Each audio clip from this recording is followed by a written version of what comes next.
Ada satu alat yang bisa digunakan dalam tahap perencanaan, namanya Empathy Map. Apa dan bagaimana Empathy Map bisa ngebantu lo dalam langkah perencanaan? Yuk kita simak penjelasannya.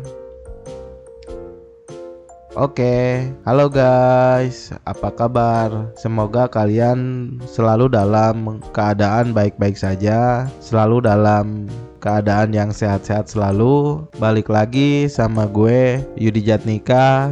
Seperti biasa, gue akan ngebawain materi-materi yang ya mudah-mudahan dapat ngebantu kalian semua, dapat berguna buat kalian semua. Ya mudah-mudahan ini bisa jadi bekal, bisa jadi ilmu buat kalian. Kali ini masih tentang design thinking, dan di video ini gua akan ngebahas tentang alat kerja atau kerangka kerja yang namanya adalah Empathy Map. Kita mulai dari pengertian tentang Empathy Map. Empathy Map adalah alat atau kerangka kerja yang digunakan dalam desain berbasis empati atau empathic design untuk membantu tim desain dalam pengembangan produk atau layanan dengan cara memahami dan merasakan pengalaman pengguna dengan lebih mendalam. Dengan menggunakan Empathy Map, tim dapat menggambarkan pemikiran, perasaan, tindakan, dan pengalaman pengguna dengan lebih rinci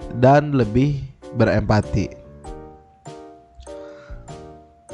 Ingat tahap empathize pada design thinking. Salah satu caranya adalah dapat menggunakan alat kerja Empathy Map ini.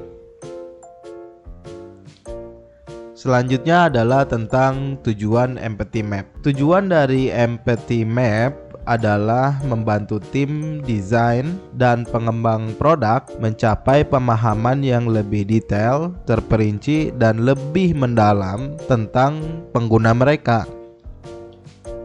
Beberapa tujuan utama dari menggunakan Empathy Map, 6 diantaranya adalah: yang pertama, memahami pengguna dengan lebih baik. Empathy Map membantu tim untuk mendapatkan wawasan yang lebih mendalam tentang pengguna, termasuk pemikiran, perasaan, dan motivasi mereka. Ini membantu tim merasakan dunia dari sudut pandang pengguna, sehingga mereka dapat merancang pengalaman yang lebih sesuai dengan kebutuhan pengguna. Yang kedua adalah mengurangi asumsi. Empathy Map membantu mengurangi asumsi tentang pengguna dengan memperoleh data konkret dan wawasan langsung tentang pengguna. Tim dapat membuat keputusan desain yang lebih tepat berdasarkan fakta dan bukti. Dan yang ketiga adalah meningkatkan konsistensi. Dengan memahami bagaimana pengguna berpikir,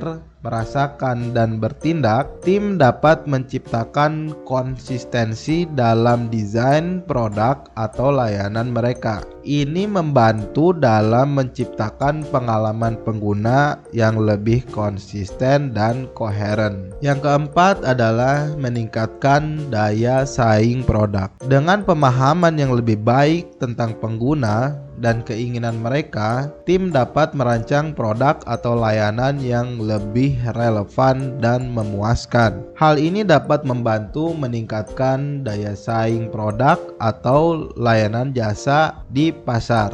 Yang kelima adalah mengarahkan keputusan desain. Empathy Map membantu tim dalam mengambil keputusan desain yang lebih baik. Dengan pemahaman yang lebih baik tentang pengguna, tim dapat mengidentifikasi area-area yang perlu ditingkatkan atau diperbaiki dalam desain produk. Yang keenam adalah meningkatkan kepuasan pengguna. Dengan merancang pengalaman yang sesuai dengan kebutuhan pengguna, tim dapat meningkatkan kepuasan pengguna. Pengguna yang puas cenderung lebih setia dan mungkin memberikan umpan balik positif. Dengan demikian, Empathy Map adalah alat yang sangat berguna dalam desain berbasis pengguna, membantu tim untuk merancang produk atau layanan yang lebih baik berdasarkan pemahaman yang lebih mendalam tentang pengguna mereka.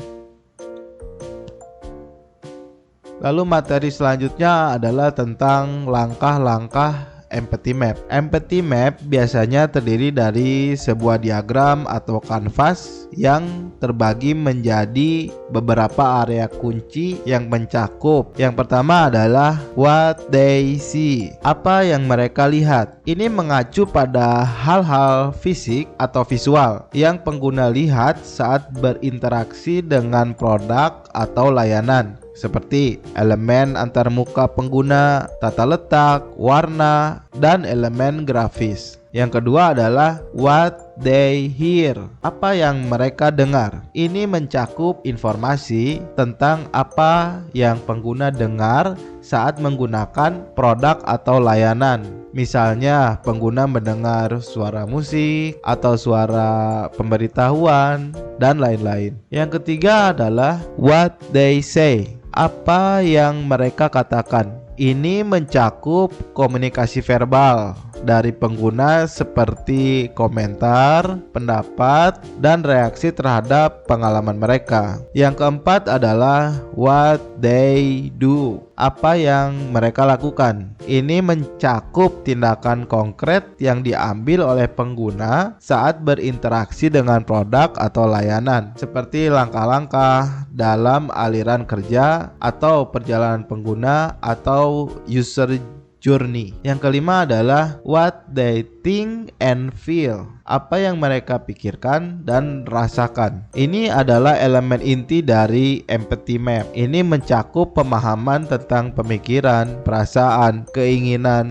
harapan, kekhawatiran, dan motivasi pengguna. Empathy map membantu tim desain untuk memahami pengguna dengan lebih baik dan melihat dunia dari sudut pandang pengguna. Dengan memahami pemikiran dan perasaan pengguna, tim dapat merancang produk atau layanan yang lebih relevan, memuaskan, dan sesuai dengan kebutuhan pengguna. Empathy map juga dapat digunakan sebagai alat yang membantu tim berbicara dengan satu suara dan menciptakan pemahaman bersama tentang penggunaan pengguna. Oke guys, intinya ini adalah alat atau kerangka kerja yang bisa membantu lo dalam mengerjakan tahap design thinking.